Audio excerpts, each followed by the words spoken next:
pop sensation Teagan Watts had the world at her feet, but life hasn't always been easy for Australia's sweetheart. Teagan has had a successful career. But this pop star diva has a dark side.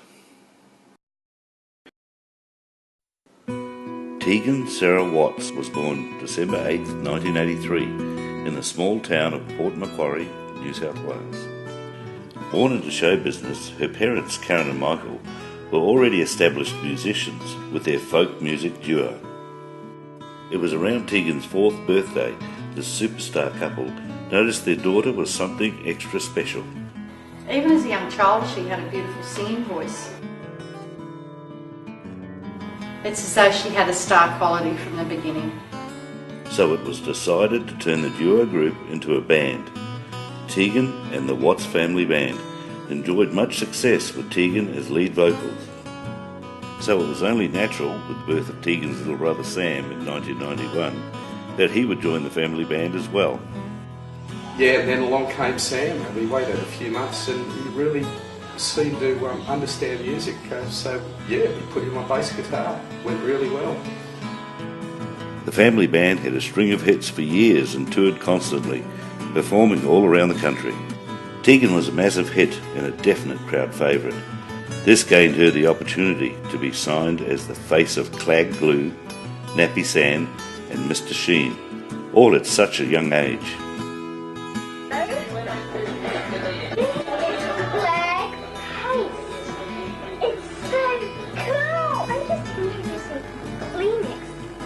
White tissues.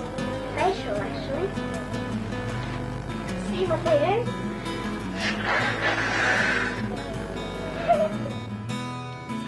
But it wasn't long until a young teenage Teagan began to really outshine her band members. Teagan's solo career started with her debut album, Piece of Tomato That Looks Like a Dead-Skinned Skink. It was a #1 hit in over 20 countries. Tomato went platinum and stayed at #1 for a record 12 weeks. Teagan's manager, Michelle Riensma, recalls how fast Teagan shot to solo stardom. When you've been in the music industry as long as I have, you know when a star's here to stay. Teagan really hit the big time with her first album, Piece of Tomato. It spoke to the troubled youth of the 1990s. Albums were just walking out the door. Over the years, along with a blossoming recording career, Teagan produced award-winning art, started a chain of fast food restaurants named Stuffed Teagans, and was starring in her own TV sitcom, The Magical, Mystical World of Teagan. It was the quintessential 1990s TV show, featuring the life of a teenage witch growing up in a mortal world. The show spoke on so many different levels. It is no wonder reruns are still played today in primetime TV slots. It was great growing up with Teagan. You know, not many people know that I helped her write half the songs on Piece of Tomato That Looks Like a Dead-Skinned Skink. And I was there the day that she got the idea for the album. We were eating lunch at school, and she looks down on the ground and she sees a piece of tomato that's shaped like a dead-skinned skink. True story. I was so surprised when I got the role of Teagan's friend Nairi in The Magical Mystical World of Teagan. We had a blast filming every day, and the show ran for a good 6 seasons. It was from there she got offered the opportunity to have her own production company, Pink Lasagna Productions. And from there she got offered the role in the film The Blair Witch Project, which later went on to win a ton of Academy Awards. I'm so scared.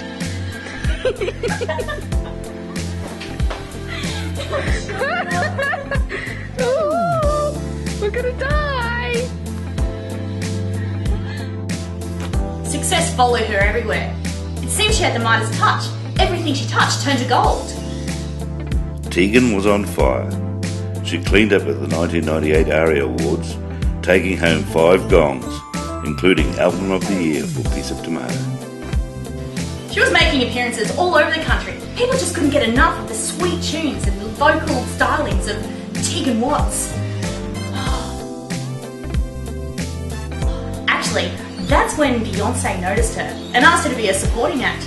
couldn't believe it. A big star, Beyonce, Teagan Watts. Oh. With Teagan's vast solo success, she was taking over the world. However, the Watts family band started to fall apart. Soon we found that the rest of the family were falling behind in the shadows. Sam tried to branch out and become a solo artist as well, but his debut album, Can I Borrow a Feeling, failed to take off on the charts. Tensions started to build between this once close-knit family. Yeah, well, we were really proud of Teagan, and to see that she was doing so well, but it really did put a tremendous strain on everyone. And then the band started to suffer, and I mean, you put your heart and your soul into what you know is true, and a lot of years, and for that to start to fall apart, it really did hurt. We did try to tour and do new albums on our own, but it's really hard when your lead singer's out there doing her own thing. We tried to replace Teagan here and there, but it just didn't work out. Ring-ins were often called to substitute for Teagan. However, it was always met with a bad response from fans. Teagan was the glue that held together the family band, and that glue was no longer sticking, and cracks were forming. Although the family band was drifting apart, Teagan was thriving as a solo artist and as an actress. She landed herself the role of Juliet in Baz Luhrmann's adaptation of Romeo and Juliet, starring alongside Leonardo DiCaprio. She's such a terrific person in general that our chemistry sort of just naturally happened, I think, on screen. We just like each other as people, and I think that definitely showed. As far as doing the love scene, though, we laughed about it a lot. A string of other hit movies followed, along with a duet with Elton John. I mean, she's just so down to earth, and that's the reason I'm doing it, is because I think she's the best thing out there at the moment. She's the only exciting thing in pop music that's out there at the moment. And when she phoned up and said, "Listen, would you like to do it?" I said, "Absolutely." However, with the stress of constantly working, wearing Teagan down, she started to lose control and turned to alcohol. Her behaviour became erratic at times, which saw her make the unusual decision to change her name to the artist formerly known as Teagan. From the highs of Beyonce, it all came crashing down. It was a really dark period. You couldn't see a photo of her in any glossy magazine without a drink in her hand. It really changed her. She went from being fun-loving, she was becoming a monster. We could see it happening in front of our eyes. As a manager, I was deeply concerned. My star was falling.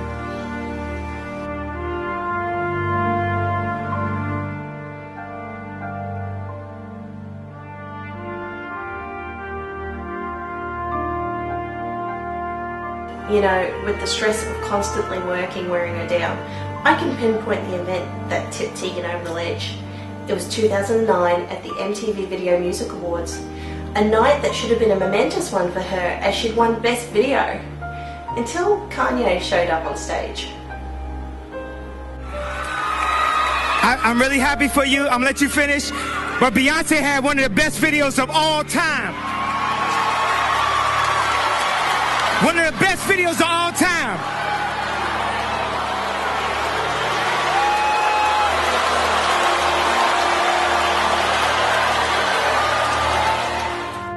Things changed for Teagan.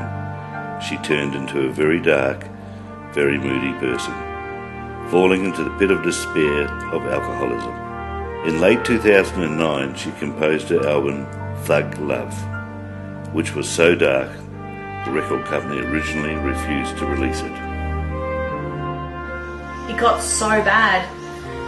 She was about to lose her major sponsorship deal with Clag Glue. Something she's had for 10 years. 10 years she was the face of Clag Glue. You couldn't pick up a bottle and not think of Teagan Watts.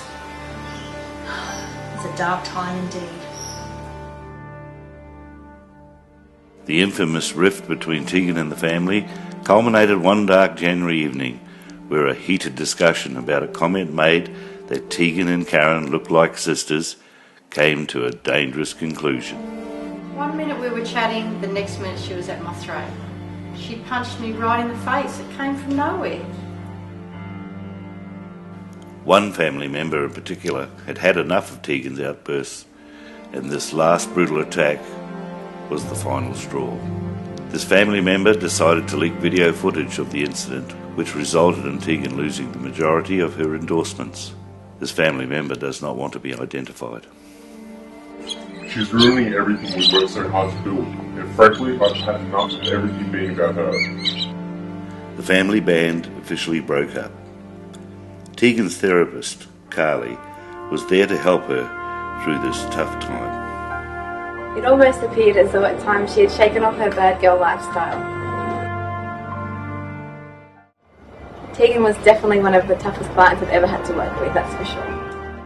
However, there was one particular day that changed it all for her. It was April 2010 when a young Luke Gardner came onto the scene. A successful muso travelling the world with his funk/hip-hop/blues band, Lukey G and the Catalytic Converters. Luke was known to be hot property in show business and was the 2009 Time Magazine Man of the Year. Yeah, I remember that April day well when I met Miss Teagan. I was driving down through Fortune Valley and I spotted this amazing looking girl. Long legs. Thought to myself, I gotta meet this chickie bee. So I asked if she wanted to have a few drinks and the rest is history. It was only natural that Teagan and Luke collaborate and create their own assortment of tunes. Of course it was met with blazing success. Their albums, For Shizzle and Gangster Life, are both still on the international top 20 list of best albums of all time. Luke and Teagan are still known as the power couple, knocking Jay-Z and Beyonce off their pedestal. Luke was a key factor in helping to mend the damage between her and her family and also helping to drop her alcoholism. It was Luke who orchestrated the reunion between the Watts family and mended the rift that separated them so badly. It appeared the problems of the past had all been forgotten, and the family were working towards a happy future together again. It seemed that things were only going to get better for her from then on in. This newfound happiness prompted Teagan to rekindle her passion for art. It was then Teagan was signed to feature her artwork in the Metropolitan Museum of Art in New York City. Her show prompted rave reviews and inspired her to create her own line of unique clothing, as well as design her own aerodynamically engineered rollerblades called Wiggy Blades. It appears Teagan has it all. She and Luke keep churning out #1 hits. Her solo career is blossoming again. A successful clothing line and timeless artwork. It seems Teagan Watts is yet again Australia's sweetheart.